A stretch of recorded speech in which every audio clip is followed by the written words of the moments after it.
This is why you need to stream, because you have great ideas, bro. I never would have thought of making it redeem. Squeeze the chicken.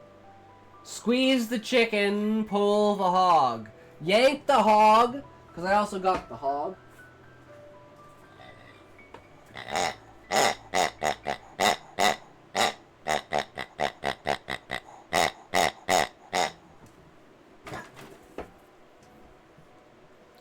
So you get stroke the hog, rub the hog, squeeze the chicken, make them sing to each other.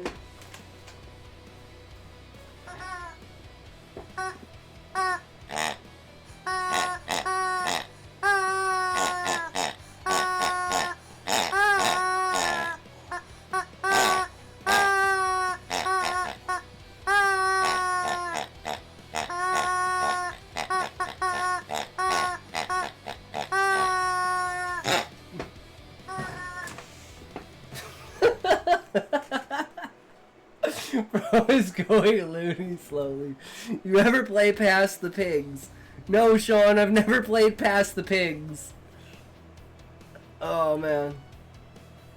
Never played that shit. But yeah, we try to have some fun sometimes around here. You know?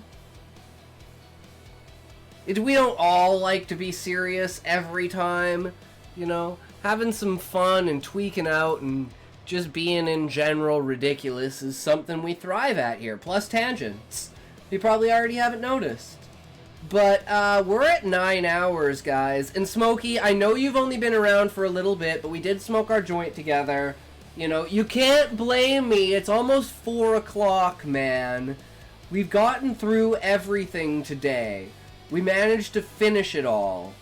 We even made... So check this out, guys. This is what we made today.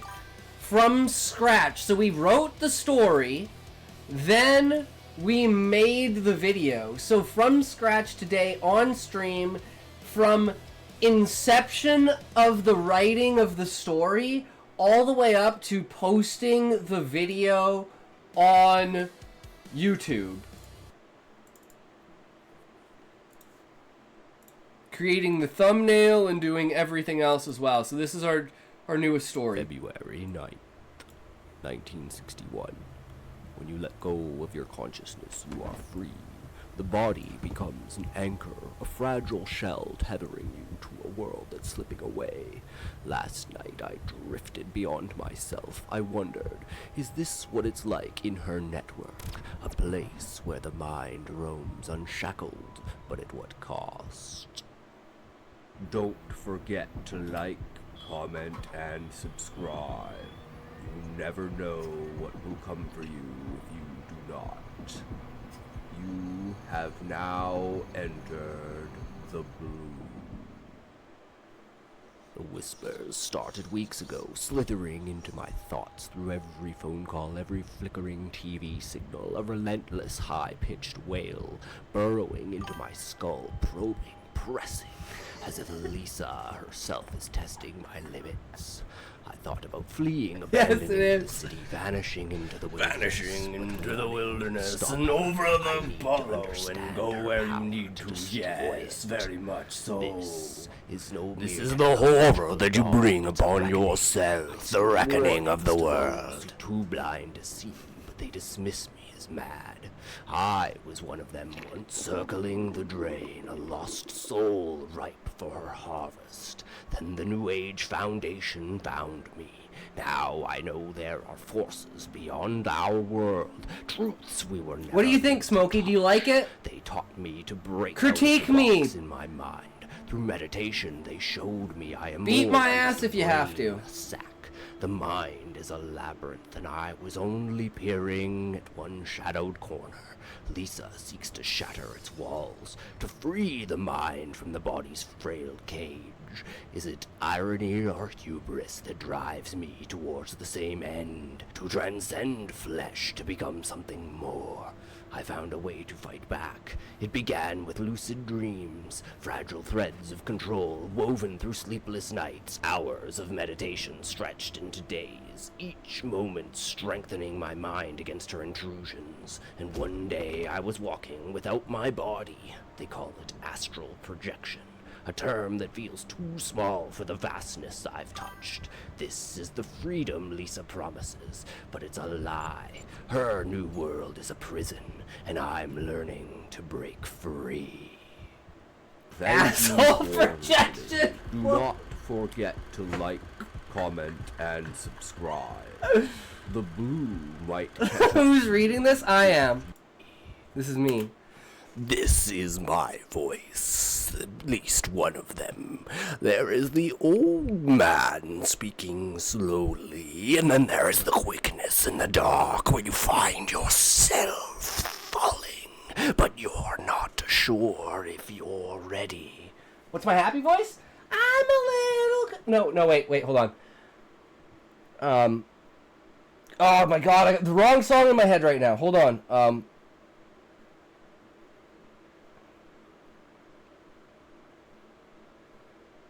Girls just gotta have fun. Yeah, girls just gotta have fun. Urkenian.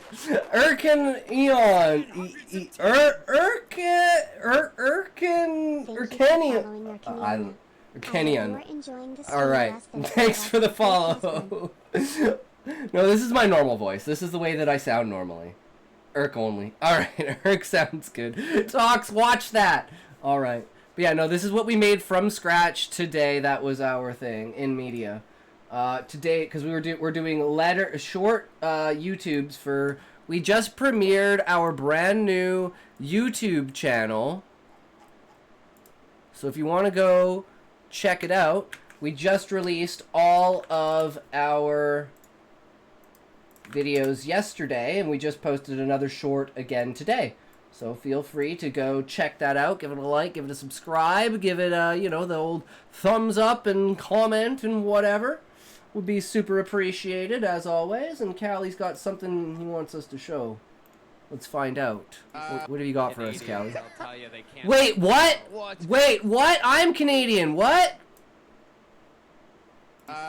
Canadians, I'll tell you, they can't help themselves. Well, it's great to be Canadian here, because as soon as I walk in, all you guys start talking like me, so it's pretty welcome. Well, it's contagious if it's airborne and anybody... Wait, do I sound like that? Tony, wait, do I sound like that? That doesn't sound like me. You cannot hide your disgusting Canadian twang. Wait, so, yeah, I do like your accent. Say the word toilet for me. Toilet. Hilarious. Toilet? What the fuck? Yeah, they can't help themselves. Well, it's great to be Canadian here, because as soon as I walk in, all you guys start talking like me, so it's pretty welcoming. Well, it's kind of contagious. It gets airborne. And wow, Tony, absolutely beautiful impression. That doesn't sound like me. You cannot hide your disgusting Canadian twang. Oh, I fucking love the banter. Actually, I practice optimistic voice, a genuine one. That is funny video. Yeah. No, I do a bunch of different voices. But yeah, what do you guys think about that for like the narrator voice for horror stories? Because this is like our biotech horror story genre with like brains in a jar. Do you know what Magellan's disease is? Because like Magellan's disease is like one of the base premises for this. It's a disease where it's classified as a psychological disease, which is fucked. So we're going into conspiracies here. Morgellons, sorry. Morgellons disease. People believe that, like, basically wires and fibers are growing out of their body. And it's a psychological disease where people believe that they're actually inserting these things into their own body and they're not growing out of them. Even though they have like DNA inside of them and stuff. So it's basically the government infects people with Morgellons and they grow wires and then they harvest the wires from them and that's what they use for the biotech to connect to, in order to upload your brain into the internet, essentially. And it's kind of like body horror mixed with Borgification, if you will, if you like your StarCraft. 9/11 wasn't real, prove me wrong. What? Hold on. Hold on. What happened to Building 7? You voiceover can be better. So, what do you think of this one? Like, did you mean the voiceover that was that? Or the voiceover, because that's like, there's that, then there's this, right? Because we just did that one really quickly today. This would be, I think, probably my best one. I used to be a lab assistant. This is the day that made me regret it.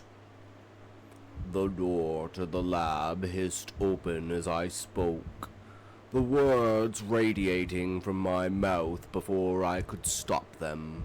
Frustration boiled over. I had it with her neglect. Kicking the rotten food into the room with my foot, I walked inside and raised my head. The sight that met me caused a scream that felt as foreign to me as this horror scene.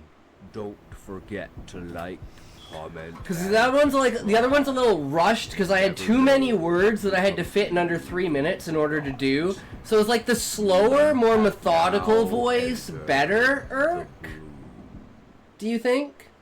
I always thought of myself as the brightest of the bright.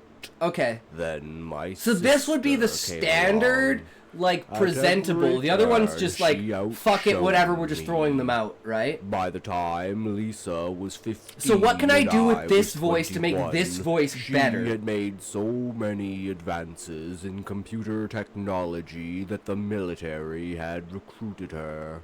Why took time for me? I told her her ambition was greater than her reach. Yeah. But I'm what poor. did I know? I'll let you know. I was just a loving, supportive brother trying to curb her drive. Maybe it's a little jealousy, a little sibling rivalry. Fine, I'll take a toke just for you. Once I saw her potential, I knew I could never match it. You need to let a little bit of yourself in it? I did the only thing I could.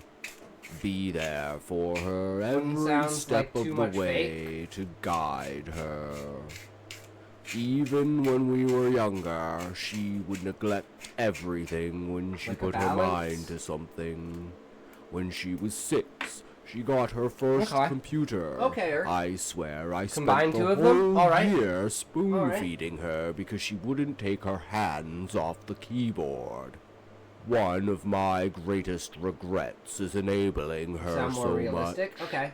Maybe if I'd pulled her away from her work more, this never Thank you for the critique, good sir. I need it. I'd always you never improve if you don't know what you're doing wrong. For greatness. 3, I just never 2, knew where that 1, would lead. Go. I guess I was naive. Son, when someone you care about excels at something, 10, all you want 9, to do is push them 8, forward. 7. We never 6, see the 5, dangers until 4, after. 3, 2, 1. You could say it was selfish. I had wished her to fail a few times. Who could blame me? It's not like my wish had come true, right? Just watching her advance computer technology, inventing new concepts and structures of circuits. Not just hardware, but code. More genuine emotion? Too. It broke my heart to think so ill of my own flesh. I had vowed to never let her know. I guess that is the promise I kept. I was born to facilitate her greatness. She was born Smokey's a to troll. change the world. Don't worry about him, Urk. As much as I blame myself, I blame my parents Hello, I'm Smokey. even more. You're They Smokey. were the ones who You can change your name us all you into want. this, You're still Smokey, hoping with the Smokey. lack of family structure by getting lost in our hobbies. My parents were never around. Father the general, mother the politician. They had no time for us. I spent most of my time raising Smoke-a-diety? No, you're Aphrodite's older brother, Smoke-a-diety. The rare moments with our Step, parents bro, I'm were stuck in the washing machine heavy-handed again. and rule-bound. I wanted to create a space where she could thrive with her own ideas, at her own pace. I never could have guessed her pace would outscale me so fast. With the Just take the afro and put interested smoke in at. her, Smoke I a had to diety. make a choice. Instead of afro, smoke. Let her dreams Smoke a diety. run wild and let her naivety at the potential Try of what now saying, she suddenly was from the bright blue creating sky, keep bricks her started falling. conscience clear, or intervene and suddenly from the bright blue sky, bricks start falling. How was that?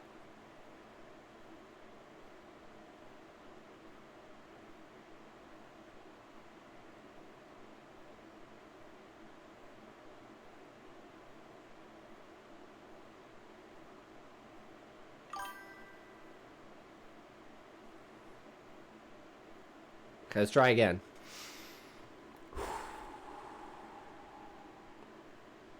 Suddenly, from the bright blue sky, bricks started falling.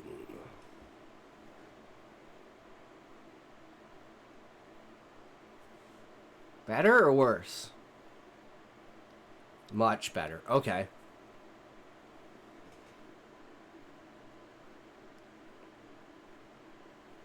Because I'm trying to, like, change the inference of my tone halfway through, right? There's, like, the surprise, and then it's almost awe, and then it's kind of fear.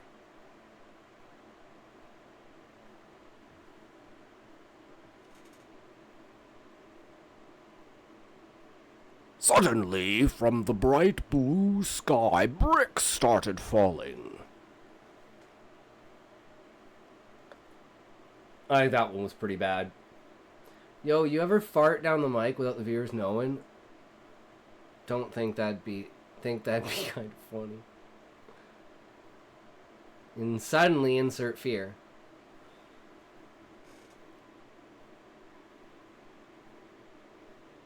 Suddenly,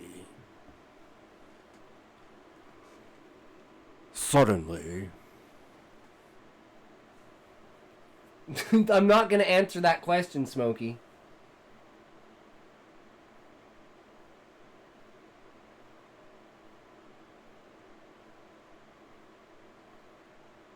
It's as much as I'm gonna show you my feet.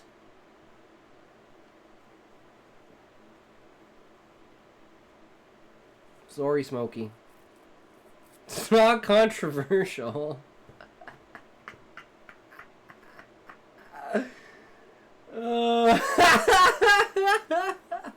Oh, poor Smokey. He came back and now he's all getting butthurt because he can't goon as hard. Don't worry, I have my maid outfit for Halloween, Smokey. Okay? I have my maid outfit. Don't worry. Then there's also this. This is one of the other ones. This one was done earlier, but it's kind of a mix between the two, I would say. October 11, 1954. No 24-hour stream. My Fuck name that. is Trevor. I have seen the face of the future. If you are reading this, I'm most likely... Suddenly, from the bright blue sky, bricks started falling in an optimistic tone and happy emotion. With that voice? With the deep voice. Suddenly, from the bright blue sky, bricks started falling. No, that was terrible. Queen, yo, what's up? I want to watch you for 13 hours sleeping in a Paddling pool again. Wait, that was good, actually? I thought that was terrible. I was like, that kind of missed it. No, it was ass! I have a good ear. Oh, that's good. Okay, okay. Paddling pool. Yeah, you want to see my pool, Queen? I'll show you my pool.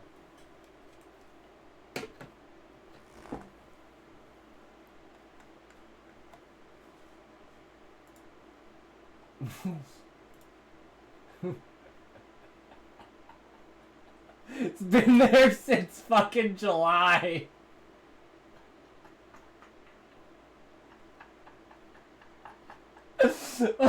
I mean, why the fuck would I move it? It's not hurting anyone. It ain't hurting anyone anywhere.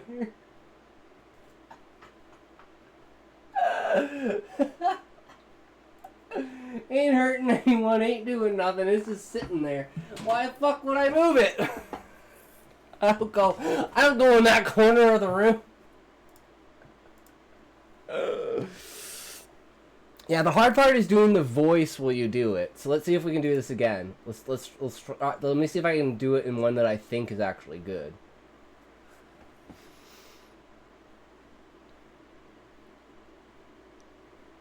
Suddenly, from the bright blue sky, bricks started. Nah, that was bad. Hold on. I gotta hit the voice. It's like I'm hitting a different tone with it. Hold on. Suddenly.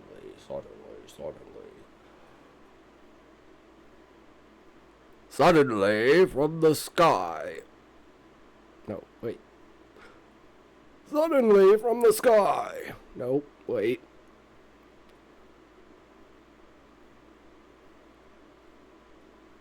Suddenly, from the sky. Nope, we went back to the old voice.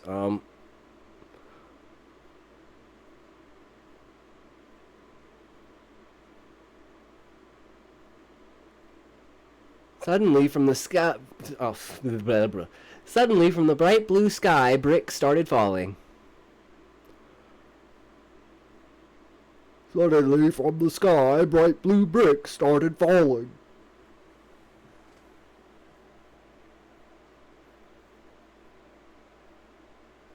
I don't know what that means, but good job, Queen. I'm sorry, I was playing Rivals, I got Ultron Lord. I'm guessing that's a skin for Ultron? Hell yeah, Queen. Or is that like a ranking? You did good. You did good, Queen. We believe in you. Keep going. Are you diamond yet? That's max level for the hero. Ah!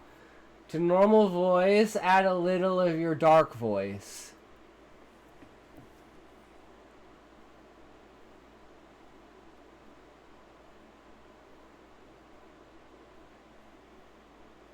Suddenly from the sky, from the bright blue sky, bricks began to fall. I have 7 lords now. Nice! You'll be the queen. Queen, you'll be the 9 lords of the rings. Get 9. 9 is big. 9 is strong.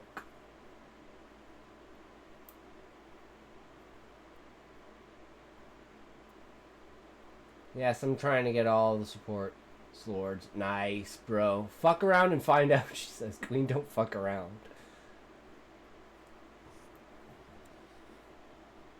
Suddenly, from the bright blue sky, bricks began to fall. Suddenly, from the sky, Suddenly, from the bright blue sky, bricks began to fall. Suddenly, from the bright blue sky, bricks began to fall.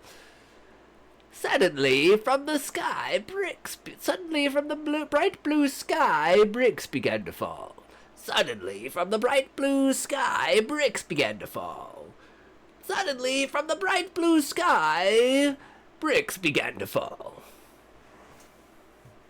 Definitely takes a lot of practice to do it right. You just get a little bit of that in there. From the word bricks, insert a dramatic. From the word bricks, insert a dramatic emotion. Suddenly, from the bright blue sky, bricks began to fall. So this is very rare. I'm about to go to bed. I just have Adam and Loki left to do. Nice. Well, good night, Queen. Rest well. I've never had to say good night. Well, yeah, I know. Smokey's keeping me up. That is how you practice. Yup.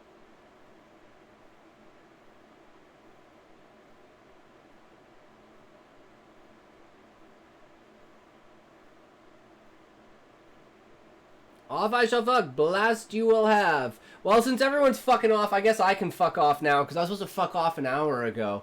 But anyways, actually, everyone stick around. Hold on, everyone stick around. Hold on. Guys, wait. Wait. Just everyone wait. Guys, everyone just, let's all take a step back. And let's all appreciate the moment that we all got to hang out and the fact that Smokey is back. So, standing ovation for Smokey. Congratulations, Smokey. You are now back. You are now locked in and there is nowhere for you to go now. Because you have returned, and I will never let you out of my sight again. I will never let you leave me, Smokey. I never want to feel those feelings again. You know? Callie left too. Everyone just fucks off. I hear that you need to let your natural voice exist more in your voiceovers. Especially emotions. Oh, I feel that, Eric, and now that you say it, I'm like, yes. That is definitely something that, like, when I'm listening to a story, and it's, like, the way that I'm, like... For instance, like, the way that I use my hands. Like, for instance, if I'm telling a story, I'm like... Okay, so I was Guys, okay. So I was standing in the subway, right? I'm standing there with my friend Sean, and we're just going to get some subs. It's just a normal fucking day, right? There's just 3 or 4 other people in line. Nothing wrong with it, right? It's all good. And we start talking about Dragon Ball Z. And, you know, we're saying, like, hey, you know, who's the most powerful? Is Goku stronger than Vegeta, right? If Goku used his actual rage like Vegeta did, would he actually be able to, like, win out a fight? Or is, like, Goku's fact that he's always holding himself back cause Vegeta to go into, like, rage mode, which always causes Vegeta to get, like, outplayed by Goku in the way that, like, you know... It is what it is. And then we go into talking about, oh, next thing you know, oh shit, are we in the middle of ads? Fuck!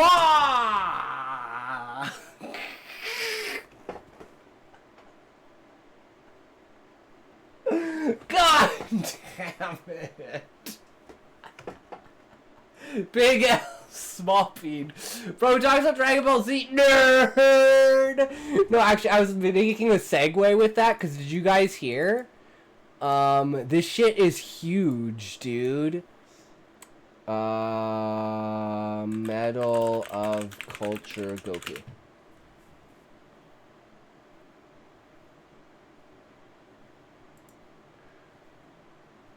I watched an ad about a chocolate banana, and it was a nice that was a nice voiceover in it. Well, there are other types of voiceovers, Irk. Like, there's these kinds of voiceovers. Hold on. Oh, yeah. That's what it's all about. Don't worry. Just sit back and relax. You don't have any control here. It's all about me. My needs. Not about you. That's why you're here, right?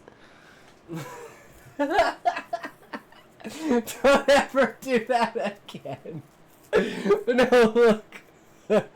Masako Nazawa becomes the first ever voice actor to be named a cultural merit honor, and receive the Medal of Culture. It's a very high honor in Japan.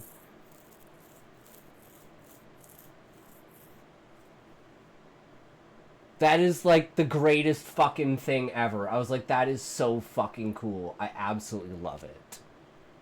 But yeah, I thought that would be a good segue into that, you know. But yeah, it's like the same way, Irk, when you're reading and narrating, you shouldn't be reading, right? It's just like when you're writing and writing a story, your writing shouldn't sound like writing. You already know how to count? Exactly. Yeah. I also know Hitari futari sanin ilyo yonin gonin rokunin ilyo shichinin hachinin kunin ilyo junin handsome boys. I used to be able to do days of the week. Mokuyobi, Suiyobi, Kayobi. No. Mokuyobi, Kayobi, Suiyobi, Mokuyobi.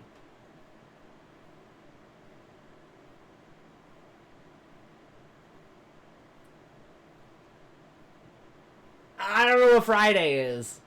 I might have mixed up Friday and Tuesday. I don't know. I know one's Ka. I don't know. Like maybe it's Saturday. No, because that's. And then Sunday is Moon, which is Getsuyobi. I don't know. So I don't know what Saturday. I don't know what Friday, and I don't know what Tuesday are. Or at least one of the other ones. You need more discipline. I need It's more. I need to. Well, I guess that's true because I need to just stop doing too many things at once. I need to focus on like one thing, right? And that's why it's like we're focusing on our drawing right now. So everything else is supplementary at the moment to our drawing arc.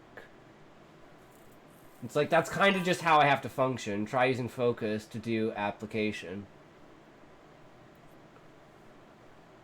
What we do, it's just what we do it with. It's the prioritization, right? And I like delving into different things because it's what keeps my passion alive. But I definitely agree, Irk. I'm nowhere near a fucking master of anything. I'm as amateur as it gets. And all I want is to continuously improve and get critique and feedback that can allow me to push myself in the right direction to be able to say, look at me, like look at my stories a year ago and look at my stories now, right? Like I'll give you an example of what one of my stories looked like a year ago.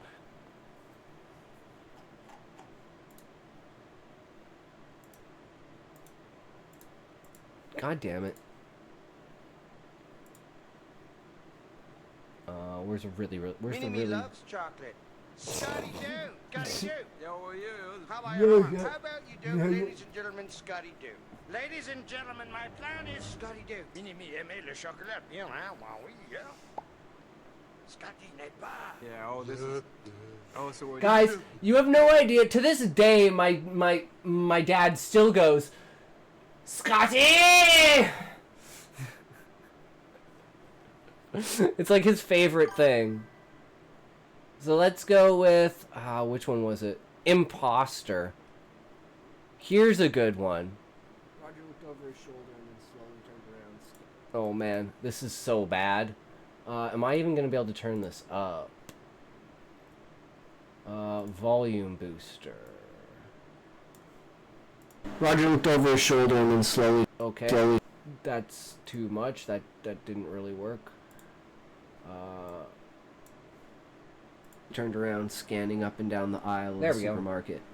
He didn't see any other employees. He sighed as he pulled his Walmart vest over his shoulders and walked down the back electronics aisle. Roger clasped his hands together, raising them above his head, and stretched. He grinned and put on his work face.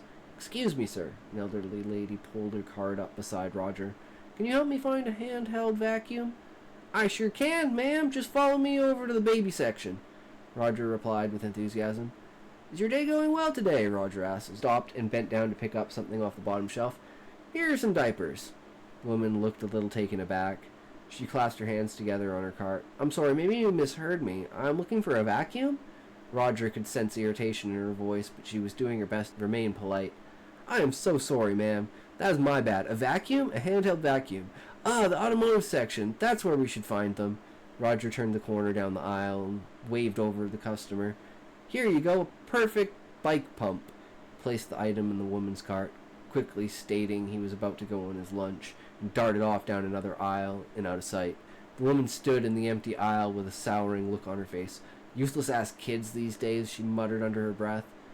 Hello, I'd like to talk to a manager, the old woman said angrily at the employee standing across the counter. Tall blonde woman stepped out from the office adjacent to the customer service desk. How may I help you, ma'am? I need to make a complaint against one of your employees. He was very polite and chipper, but he was less than helpful. I asked him to help me find a ham vacuum, but he led me on a wild goose chase just to run off for his break. The woman explained hysterically. Could you give a name or a description? I believe his name tag read Roger? Manager raised her eyebrow. Are you sure? We don't have an employee named Roger. Could you describe him?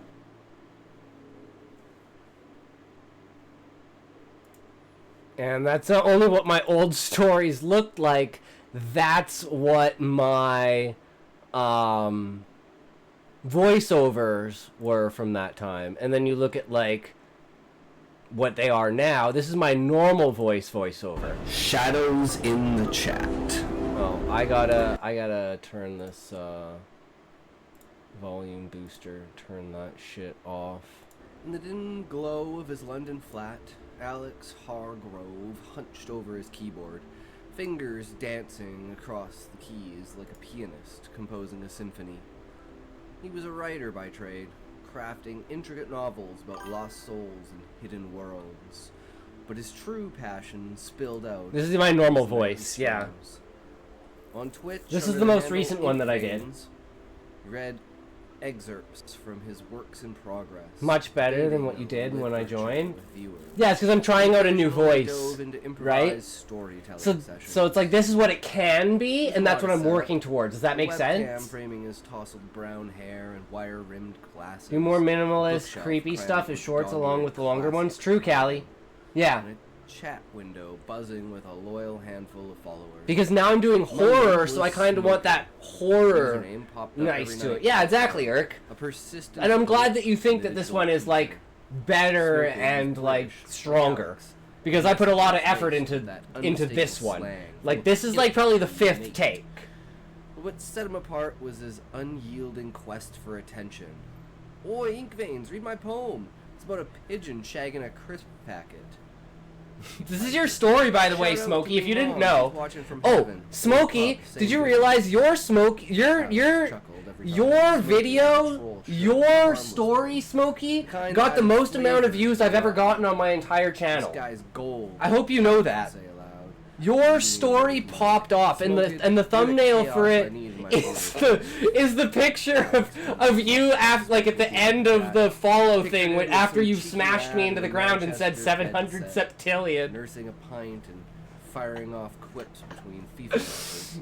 In truth, Alex loved him. Worst part about this, Smokey, is this is the AI generated story. I was like, AI gets more shit than I do. This is bull. How did the one that I put no effort into get the most views?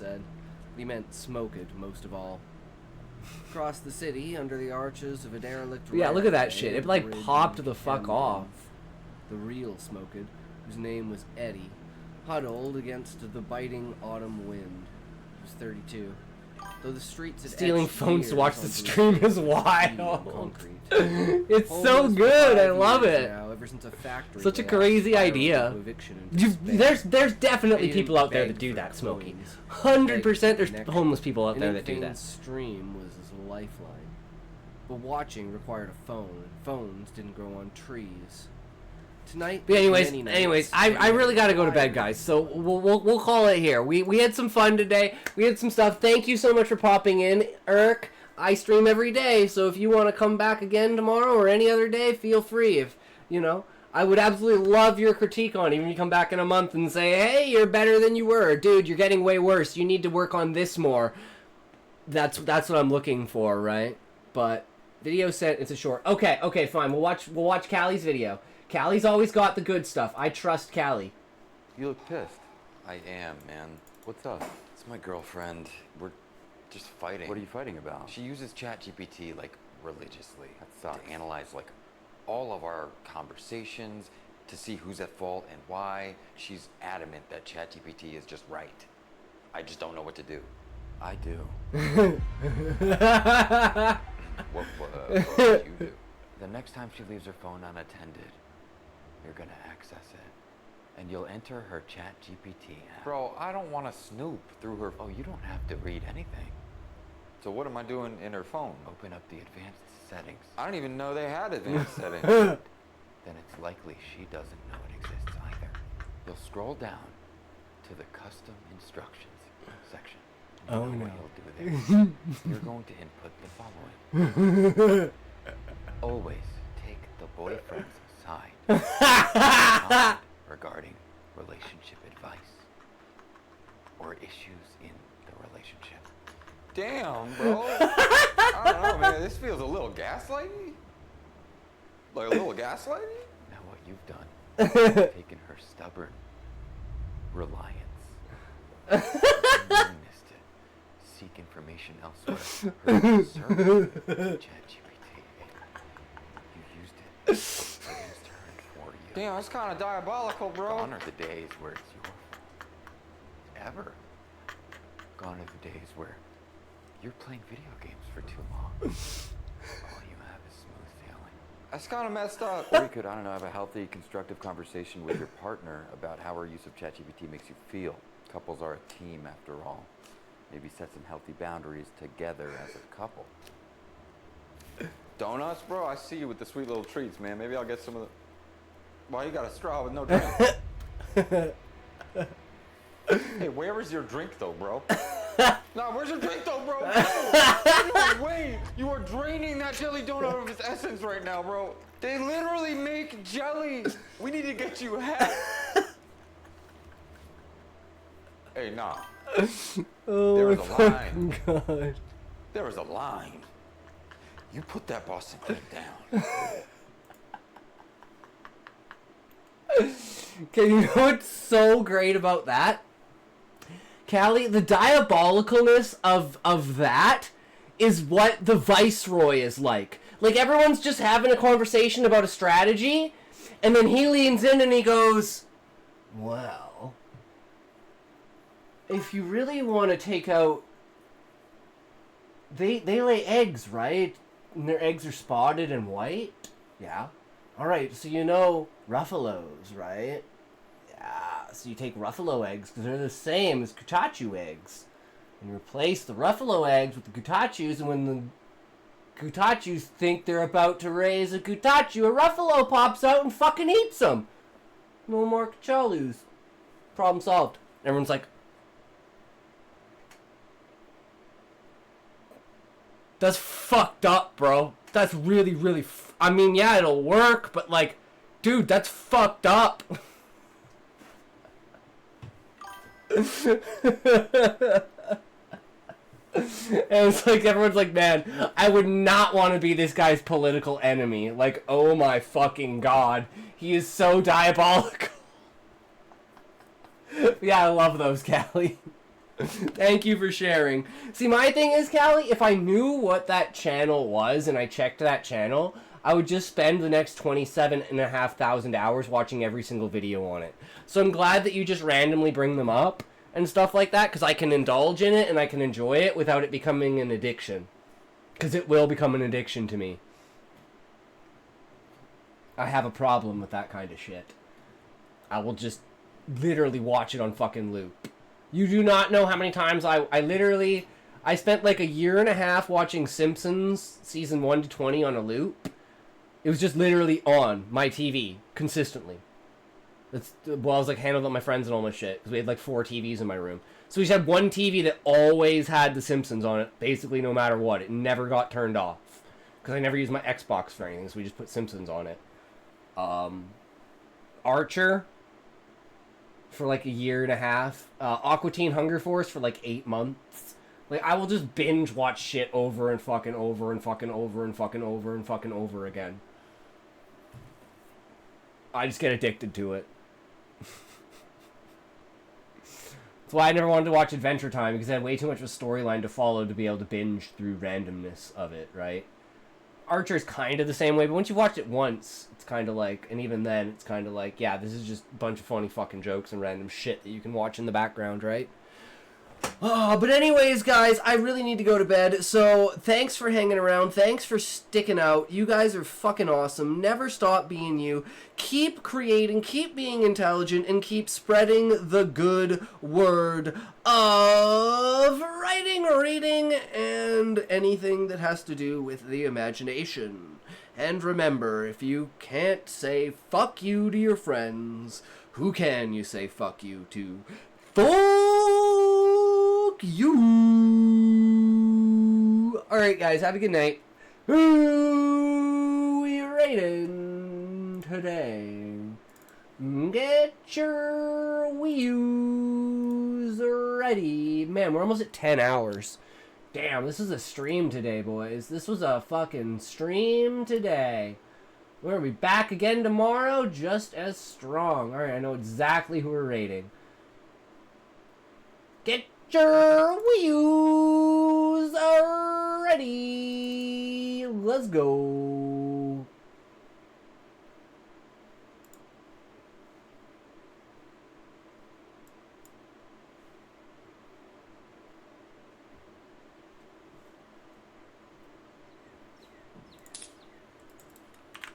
Oh, you right? Oh, hey! How you doing, man? Hmm.